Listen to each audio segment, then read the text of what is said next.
Guilty.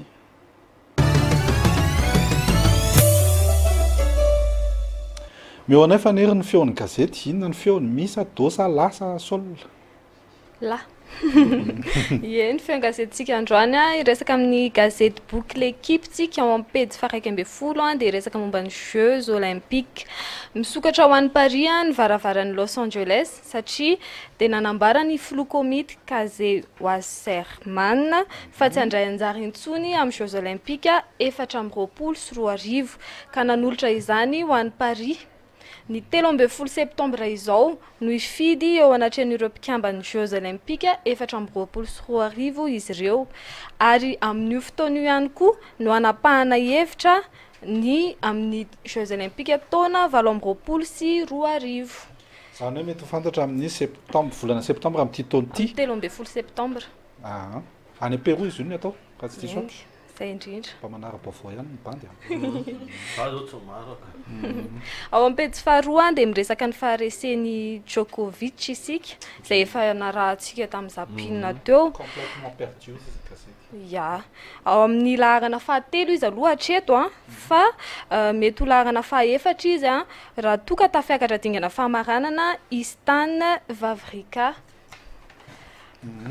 Tsara marihana fataorian'ny titre Roland Garros tamin'ny 2024 i Djokovic dia tsy nahazo mihoatra ny tournoi roa izay tao Toronto tao amin'ny aogositra 2024. Zany hoe ataonao amin'ny teny malagasy mihitsy zany tsika moa zany dia amin'ny malagasy ofisialy no Toronto.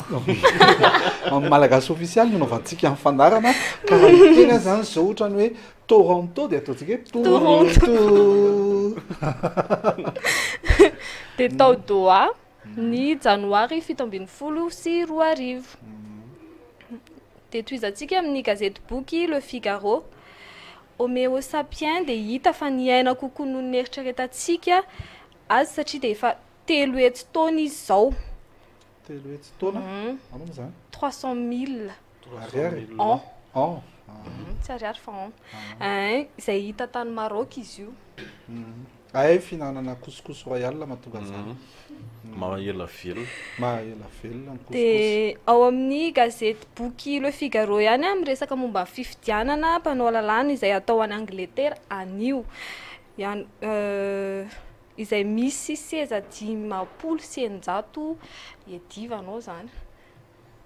500? Ary mandray anjara amin'izany Theresa May amin'ny vokatra izay hita fa tsy dia azo antoka aloha zany ny anazy hatreto. Zany Izay no voalazan'ny gazety Le Figaro. Toizantsika ao amin'ny gazety boky Le Monde ao amin'ny pejy 20 dia miresaka ny fikatonan'ny pejy Yahoo, zany hoe namidy ny pejy Yahoo ary lafo tamin'ny vidiny 4,10 milliards de dollars na 4 milliards d'euros tamin'ny Verizon. Verizon dia opérateur mobile anankiray.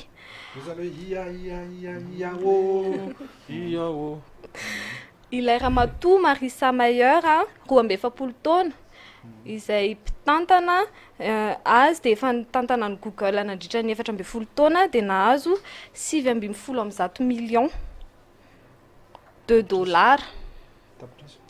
Zany hoe 7,10 tapitrisa dollara tamin'ny varotra io. Ndraikindraiky miteny malagasy, ndraikindraiky boke miteny frantsay. Afangarongaro satria misy vazaha manaraka fandarantsika korina.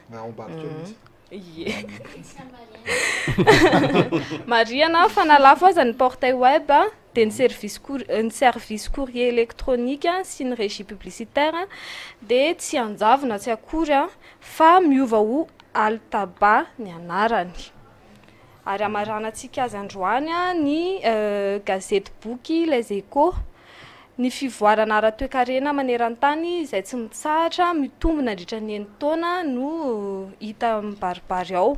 Marihana fa tokony mahatratra 3,10 isanjato izy io ny taona 17 sy 20 izay hita miroborobo tokoa.